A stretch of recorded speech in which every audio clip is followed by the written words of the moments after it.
Good morning, Carol. Is there anything we could do to cheer you up? When you walk through the storm, hold your head up high. Hey, Carol. We just want you to be happy. Can I ask a question? Certainly. What would you like to know? How do I reverse all this? And don't be afraid of the dark. Bayangin dunia di mana nggak ada perang, nggak ada kemiskinan, nggak ada orang sedih. Semua orang bahagia, damai dan satu suara. Surga kan? Salah, ternyata itu malah neraka. Inilah esensi seri 10 Ribus di mana musuhnya tuh bukan monster tapi senyum palsu. Vince Gilligan ngajak kita nanya apakah kita rela nuker kebebasan kita demi kebahagiaan abadi. Dan satu-satunya orang yang bisa nyelamatin umat manusia adalah wanita parubaya yang hobinya tuh komplain dan benci sama hidupnya sendiri. Hello, gua Chandra, founder dari filmmakingcoach.com. Welcome to Filmmakers Playbook. Ini bukanlah film reviews ya, tapi ini adalah case study yang merupakan kompilasi dari berbagai komentar, riset dan obrolan soal strategi pengembangan karakter film. Karena di filmmakingcoach.com, film characters adalah elemen yang gua anggap paling penting.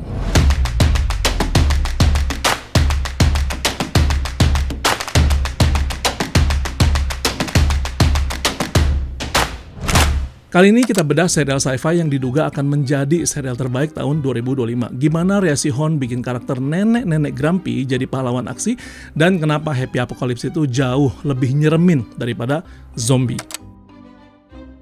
So, Vince Gilligan adalah master character study. Di Breaking Bad, dia nulis transformasi Mr. Chips jadi Scarface. Di Pluribus, dia nulis antitesis pahlawan, The Cynic atau si sinis. Premis serial ini adalah virus alien yang disebut The Joining, nyambungin otak semua orang jadi satu. Sebagaimana judulnya yang berasal dari istilah E Pluribus Unum yang artinya dari banyak menjadi satu. Mereka jadi the others. Mereka ini nggak jahat, sebaliknya mereka justru pengen banget ngebantu Carol. Mereka selalu bilang, Carol, biarkan kami bikin kamu bahagia. Ini sih konsep horor yang jenius ya. Ancamannya bukan kekerasan, tapi kebaikan yang memaksa atau toxic positivity. Carol imun karena otaknya terlalu wired dengan penderitaan, sinisme, dan trauma. Jadi, depresi dia adalah superpowernya, yang mana di series ini diceritain hanya ada belasan orang kayak dia di muka bumi. Di series ini, Rhea Seehorn akhirnya dapat panggung utamanya sendiri. Di Better Call Saul, kita tahu dia jago mainin karakter yang nahan emosi. Di sini, dia meledak. Rhea mainin Carol sebagai orang yang sangat nggak menyenangkan. Dia kasar, dia egois, dia judgmental. Tapi Rhea ngasih layer ketakutan. Di balik sikap kasarnya, kita lihat dia takut kehilangan identitasnya. Momen terbaik adalah pas dia ngobrol sama Zosea yang udah terinfeksi. Zosea tuh senyum terus, sementara Carol nangis dan marah. Rhea nunjukin bahwa rasa sakit adalah bukti kalau kita masih manusia. Kalau kita udah nggak bisa ngerasain sakit lagi, kita tuh udah mati. Di series ini ya jadi alien. Biasanya film bertema kiamat itu tuh gelap, abu-abu, hujan, tapi Pluribus visualnya cerah. Matahari New Mexico bersinar terik, langitnya biru banget, rumputnya hijau. Ini visualisasi utopia palsu, tapi kamera sering ngambil angle yang isolasi. Carol sering di shot sendirian di tengah frame yang luas dengan wide shot dikelilingin ruang kosong. Ini negesin status dia sebagai the only one. Dia sendirian di tengah keramaian. Dan perhatiin simetri pas the others bergerak. Mereka tuh gerak barengan, noleh barengan. Visual keseragaman ini tuh bikin merinding kadang-kadang. Jadi apa inspirasi dari Pluribus buat future filmmakers yang mau bikin cerita horor psikologis? Bisa pakai teknik yang namanya The Uncanny Valley of Behavior. Pertama, jangan bikin monster menakutkan, tapi bikin monsternya sopan. The Others nawarin teh, nawarin pijet, nawarin bantuan, tapi karena mereka terlalu baik, itu jadi mencurigakan. Ketakutan muncul dari disonansi kognitif. Mereka baik, tapi kenapa ya gua kok malah ngerasa terancam? Kedua, hero with a fatal flaw. Jadikan kelemahan pahlawan kita justru sebagai kekuatan.